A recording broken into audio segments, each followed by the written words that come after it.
My mother-in-law shoved me so hard into the hallway table that my daughter's graduation photo shattered on the floor. Before I could even stand up, she pointed a finger at my 8-year-old and said 3 words that ruined our family. Not our relationship, our family. The whole structure of it. Who was inside and who had been standing just outside the whole time pretending the glass wasn't there.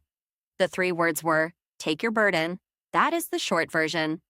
Here is the long one, and I am going to be specific about every single number in it, because this story is not a feeling. It is an audit. And the woman who said those words to my daughter learned that 6 weeks later when I laid what the audit found on her kitchen table. Gracie keeps a notebook. She has kept one since she was 6. The current one lives in her jacket pocket, a spiral-bound thing, green cover, the corner bent from the time she sat on it in the car and didn't notice. She does not make lists for show. She makes them because she is the kind of person who believes that things worth noticing are worth writing down. And she has believed this about herself since before I had the language to describe it. Items running low in the house, jobs that need doing, things she can handle versus things that need a grown-up. She is 8 years old, and she has been running a personal logistics operation since the 1st grade, and the only time I have ever seen her fazed by the scope of it was the afternoon she called me from Linda's kitchen because she didn't know if she was allowed to get herself a glass of water. She had not asked Linda. She had called me from the next room rather than ask Linda. I am going to come back to that, but first I need you to understand something about the notebook, because the notebook is not a hobby. The notebook turned out to be the thing that finally ended 30 years of a pattern nobody had named yet, and it did it on a Sunday evening in October with receipts stacked beside it and a room full of people who had been carrying smaller versions of the same truth for longer than anyone knew. Here's what I mean. On page 3 of the notebook Gracie has been filling since January, not the current one, the one before it, the one she finished in the spring and put in the craft bin in our room, there is a section with a heading she underlined twice.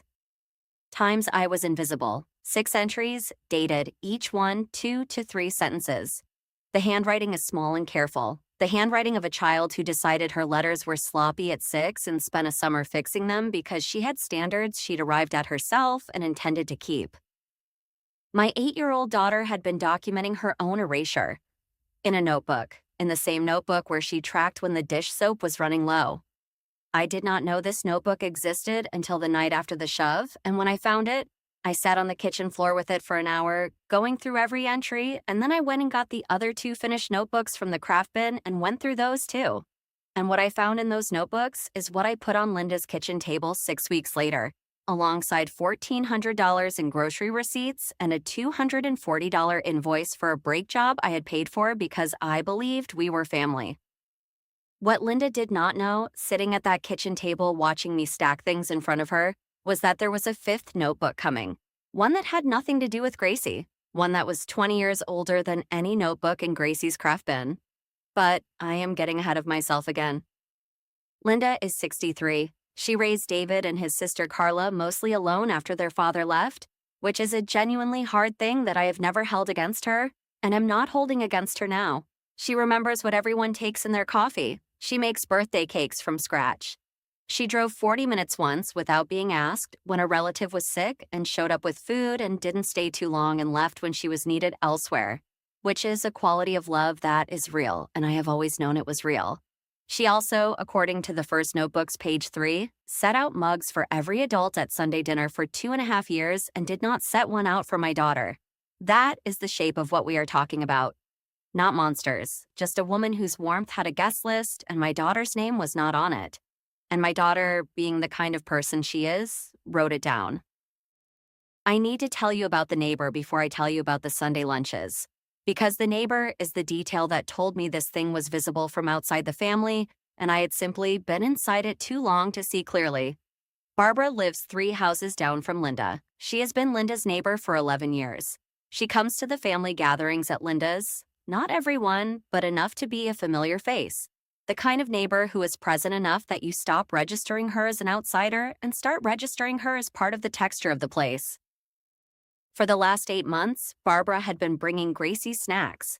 Not at birthday parties, not when there was food to share, at Sunday lunches. She had been quietly producing granola bars and apple slices from her bag and handing them to my daughter because she had noticed From outside, from the neighbor's perspective, from the vantage point of someone who was not inside the arrangements and could therefore see the shape of them clearly, that my daughter was not being included in the kitchen. Gracie had asked Barbara once if she was allowed to get herself a glass of water. Not Linda, Barbara, because Barbara was safer to ask. Barbara was in the living room with a cup of tea the evening I came back to Linda's house with the notebooks and the receipts. She had been a neighbor for 11 years. She had been quietly compensating for what she saw for 8 months. What she did with the knowledge she had been carrying, that is the part I did not plan for. David and I had been doing Sunday lunches at Linda's since 6 months after we married. I brought food every visit. Not because anyone asked me to, because Linda had mentioned once, early on, that Sunday evenings were the hardest. The cooking for one felt like the loneliest version of the week. And once she said that, I never stopped thinking about it and never stopped bringing something. The brake job was 18 months ago. She called on a Tuesday saying the car was making a sound and she didn't know if it was safe and the estimate was more than she had that month. I said I had it, $240. I paid it without discussion and did not think of it as a loan because I thought we were family, and family was not a transaction. Across 2.5 years of Sunday lunches, the groceries I brought total somewhere around $1,400. I know this precisely because I am the kind of person who keeps receipts.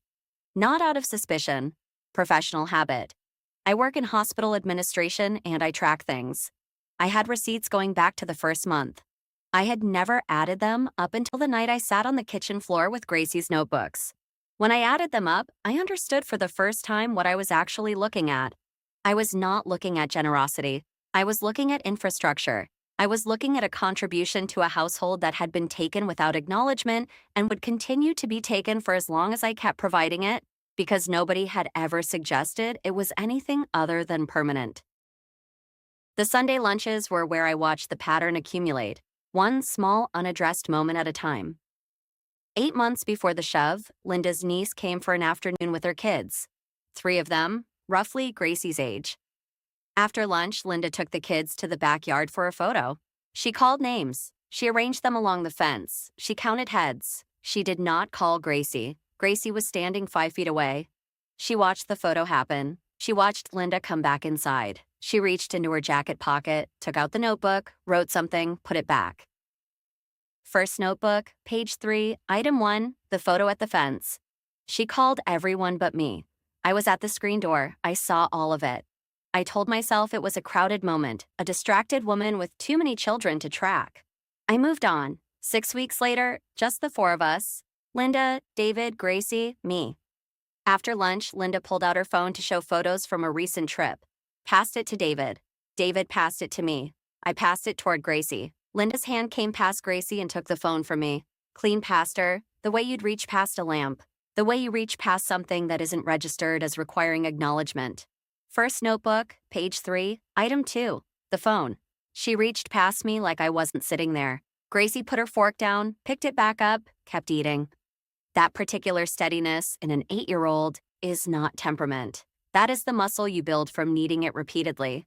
The one I cannot rationalize happened about a month before the shove. I had left Gracie at Linda's for an hour while I ran errands. When I came back, Gracie was on the couch. In the car, she was quiet. At home, she sat at the kitchen table and put both hands flat on top of the notebook and didn't open it. I asked if everything was all right.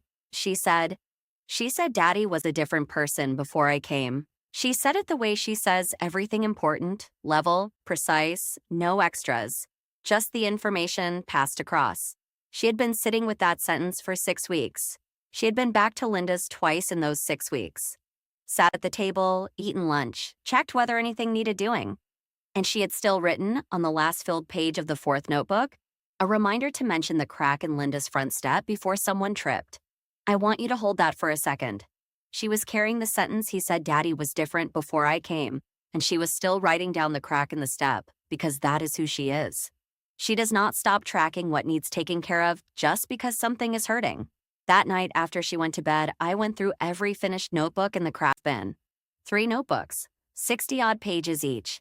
The logistics of our household mostly, dish soap, bread, the specific way Marcus next door likes his cereal organized when we babysit. A note about which of our houseplants needs water every 4 days versus every 7.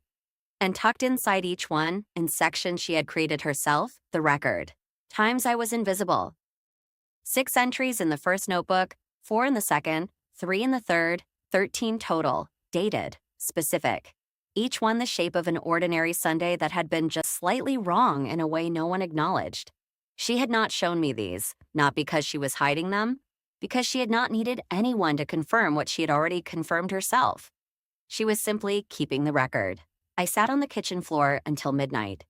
I did not know that night that there was a 5th notebook coming. I did not know Carla had been carrying one in her bag for 20 years. I did not know that when I stacked Gracie's notebooks on Linda's kitchen table 6 weeks later, Carla was going to reach into that bag and put something beside them that would change the entire temperature of what we were looking at. I just knew that I had 3 notebooks and $1,400 in receipts and a $240 invoice, and that I was going to settle the bill. David came home from his shift and found me at the kitchen table with the notebooks and the receipts in separate stacks. I told him what was in them. I told him about the 13 entries. I told him about the text thread I had gone through after the notebooks. David's name, 411 times over 2 years. Gracie's name, 7 times. 3 of those 7 were allergy questions before meals. He was quiet for a long time. Then he told me about his folder. He had started it 6 months ago after the kitchen window sentence. Dates, incidents, what was said, and who was present. He had made 2 recordings in moments when something told him the record was going to matter. He had not told me because he hadn't known how to tell me without making it feel like a war I hadn't agreed to enter. We sat at the kitchen table together for a while. Then I heard Gracie's door at the top of the stairs, and I folded the receipts and put everything back in the bag I had been building since midnight. The shove happened on the following Sunday. Linda was on the phone with Carla about Thanksgiving. Something in the conversation went wrong. I could hear it from the kitchen, the specific frequency her voice takes on when she has been contradicted on something she considers settled. When she came into the hallway, she had already decided where the frustration was landing. I had come into the hallway because I could read the temperature, and I wanted to know where Gracie was. Gracie was behind me, jacket on, notebook in her pocket. Linda looked at me, then at Gracie. "This is a family conversation. Can you take her somewhere?" "We were leaving anyway," I said, both hands flat on my shoulders. I went into the table. The frame with Gracie's graduation photo hit the floor. The glass broke. I was holding the edge of the table with both hands. She pointed past me at my daughter. "Take your little burden with you, and don't come back until you can show up without making everyone accommodate that child." She went back to the kitchen. I turned around. Gracie was standing in the hallway with both hands in her jacket pockets. Her right hand was around the notebook. The shaking started in her hands first and moved through her shoulders, small, controlled, the kind of trembling that happens when a body receives something too large and has nowhere left to put it. She looked at me. She did not ask me to defend her. She did not cry. She looked at me with the face of a child who has been writing down the pattern for 2 years and has just received its clearest entry yet. I took her hand. We walked out. In the car, she was quiet until we reached the main road. Then she took the notebook from her pocket and looked at the last filled page. She closed it. "I was going to tell her about the front step," she said. I drove, and I said nothing because there was nothing to say that was the right size for that sentence. She had been carrying a useful intention into a house that had just called her a burden, and her first thought on the way to the car was about whether she had remembered to pass it along. She had not said anything about the 3 words. She had not asked me what they meant or why her grandmother said them. She had simply filed it in the place she keeps things she's confirmed and moved on to what was still pending. David was home when we got there. He had a text from Carla, 3 words. I recorded it. He looked at Gracie when she came in. She let him hug her. Then she went upstairs and I heard her door close gently, the way she closes things she's being careful about. I told David what happened. He told me Carla had the audio and it was clear. He stood in the kitchen for a moment and then he said, "We're going back." Gracie's door opened at the top of the stairs. She came down in her jacket with the notebook in her hand. "Am I coming?" she said. David looked at her. "If you want." She put the notebook in her pocket. She came. I brought the bag, all 4 notebooks, the receipt stack, the invoice. I did not explain to David why. He did not ask. Linda's house on a Sunday evening draws people the way these things do. Carla was there. Tom, David's uncle, had stopped in, and Barbara was in the living room with a cup of tea, the way she often was. The familiar neighbor presence that had stopped registering as external. Linda was in the kitchen moving normally. This is a quality she has, the ability to behave as though an afternoon was ordinary when it was not. And I have spent 2.5 years mistaking it for grace. It is not grace. It is practice. David sat down at the kitchen table and waited. The room gathered itself. People drifted from other rooms the way they do when someone sits down with a purpose and doesn't explain it. Linda turned from the counter. David put his phone on the table. He pressed play. 43 seconds. My footsteps in the hallway. Linda's voice. The flat tone she uses when she has already decided. The impact of the table. The second of quiet after. Then the 3 words and the instruction after them. All of it clean. The room did not move. Barbara's hand went to her mouth. Tom studied the floor. Carla stood near the door with her arms folded and her jaw set and did not look at her mother. Linda looked at the phone, then at David. That's not... It was out of context. No, David said. 1 word. No volume in it at all. Just the word placed in the space where her explanation was trying to stand. Then I put the first notebook on the table, the second notebook beside it, the third, the fourth. Linda looked at the stack. I opened the first notebook to page 3. The heading underlined twice. Times I was invisible. I slid it across to David. He picked it up. He looked at it for a moment. He looked at his mother. Then he began to read. Not with anger. A man reading a record. Flat, dated. The thing that happened, written down by the person it happened to, and the handwriting she fixed herself at 6 years old because she had decided her letters weren't good enough and she had standards she'd set herself and intended to keep. She makes David's favorite pie, David said. He looked up at Linda. First notebook. She didn't set a place for me at the table. Linda said, She remembers what everyone takes in their coffee. He looked at the page. She set out mugs for every person. She didn't set one out for me. The refrigerator ran through its full cycle. Nobody moved. She arranged the cousins along the back fence for a photo. She called everyone's name. He turned the page. Item 1. She didn't call mine. He read all 6 entries from the first notebook. Then he picked up the second. The 3 entries from that one. The 4 from the third. 13 entries in total. Each one the same architecture. A thing that looked, from outside, like an ordinary Sunday. And then the 8-year-old's notation of what that Sunday had actually been, at ground level, from where she was standing. When he finished, he set the last notebook down. Linda looked around the table for somewhere to put what was happening. She looked at Tom. He was still looking at the floor. She looked at Barbara. Barbara said, Linda. Everyone looked at her. Barbara said, I've been bringing Gracie snacks at the Sunday lunches for the past 8 months. Linda said, Barbara? Because she wasn't getting into the kitchen. Barbara said, she asked me once if she was allowed a glass of water. She didn't ask you. She asked me because she wasn't sure what the answer was going to be.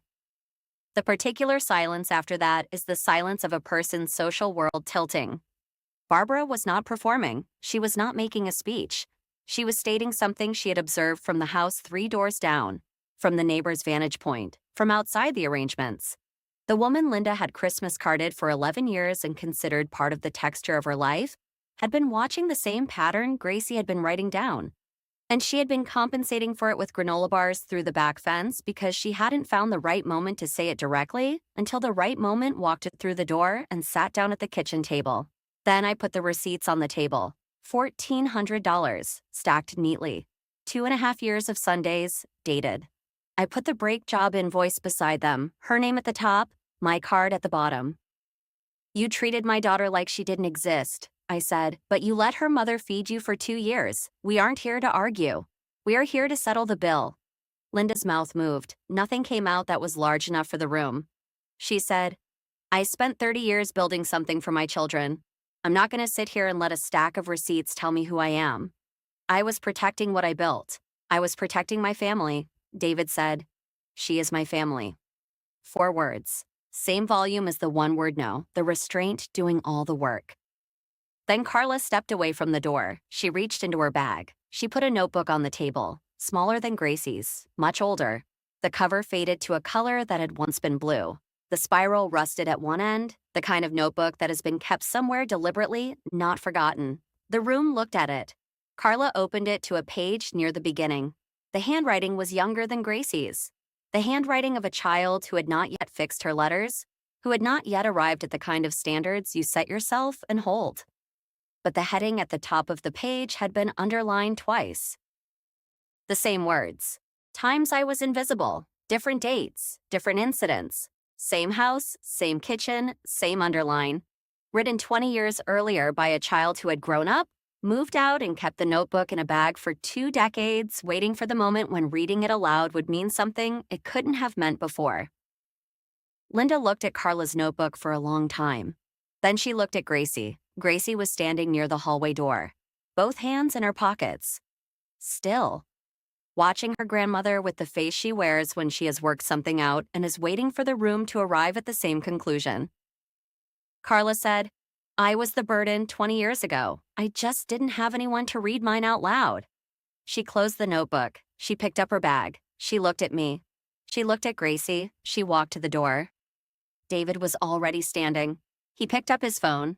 He looked at his mother the way you look at someone when you have been traveling toward a particular moment for a long time and you have finally arrived and the arrival is exactly as permanent as you understood it was going to be.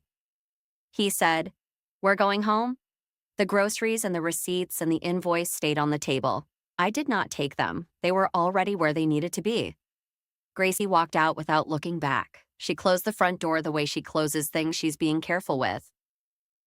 On the front step, I looked at the crack, the one she had written about on the last filled page of the 4th notebook, the one she'd been waiting for the right moment to mention for 3 consecutive Sundays, still there, exactly as described. I walked past it and said nothing and did not look back. The Sunday lunches stopped, the groceries stopped, the appointment stopped. David sent a letter, 1 page, handwritten, naming what happened in the hallway in specific terms, naming Gracie by name, stating exactly what would need to appear in any response before any conversation about resuming contact was possible. Name what you did, name who you said it to, say why it was wrong. She sent a card saying she hoped the family could find a way forward together. It did not name the hallway. It did not name Gracie. David wrote back 2 sentences. That is not what I asked for. When you're ready to give me what I asked for, I will hear it. The family summer gathering that Linda had organized for 12 years went to Carla this year. Carla organized it well. At some point during the afternoon, she pointed a camera at the kids in the backyard and called every name before she took the picture. I know this because I was watching. I watched her call each one. She called Gracie's name first. Gracie ran toward the camera with both arms out, and the photo caught her blurry because she was still moving and did not stop in time. I have the photo on my phone. It is my lock screen. A few weeks ago, Gracie started the 5th notebook. New green cover, corner still intact. She brought it to the kitchen table on a Sunday morning and opened it to the first page and wrote the heading. I saw it from across the table before she covered it with her arm. Things I'm going to do. Not invisible, not surviving. Going to do. 3 items already, all of them hers. None of them anyone else's task to track or manage or compensate for with granola bars through a fence. My mother-in-law still says I ruined her family over a grocery bill. What I did was put 2.5 years of Sundays on a table alongside 13 dated entries written by an 8-year-old who had decided her letters weren't good enough and fixed them herself. And I asked the woman at that table to look at what they added up to. The people who understand what that was and what it wasn't already understand it. I am no longer in the business of explaining it to anyone else. The crack in Linda's front step is still there. Carla mentioned it last week in passing. I acknowledged it and moved on to what we were actually talking about. Gracie tried to protect her from that crack. 3 Sundays in a row, she carried the intention to mention it. In her pocket, in her notebook, into a house that was calling her a burden. She brought it anyway, because that is who she is. Because she tracks what needs doing even when the person who would benefit from it has decided she does not count. And Linda let her leave every single time without once asking what she had written down. I am no longer the person who fills the cracks in that house. I am the person at the kitchen table on Sunday mornings, watching my daughter write a heading on the first page of a new notebook and cover it with her arm until she is ready to show me. She showed me last Sunday. She slid it across the table the way she slides things when she wants them seen. I read the 3 items. I slid it back. She nodded and picked up her pen and added a fourth. That is the whole of what I need to tell you. The rest is Gracie's to write. If this story meant something to you, if you have ever found a notebook that told you something you should have been told out loud years earlier, subscribe, like this, share it with someone who needed to hear it today, and tell me in the comments the one thing I keep turning over. When the same heading appears in 2 notebooks 20 years apart, in the same house, in different handwriting, is that a pattern or is that a verdict? Because I've been going back and forth on that word for 3 months and I still haven't landed,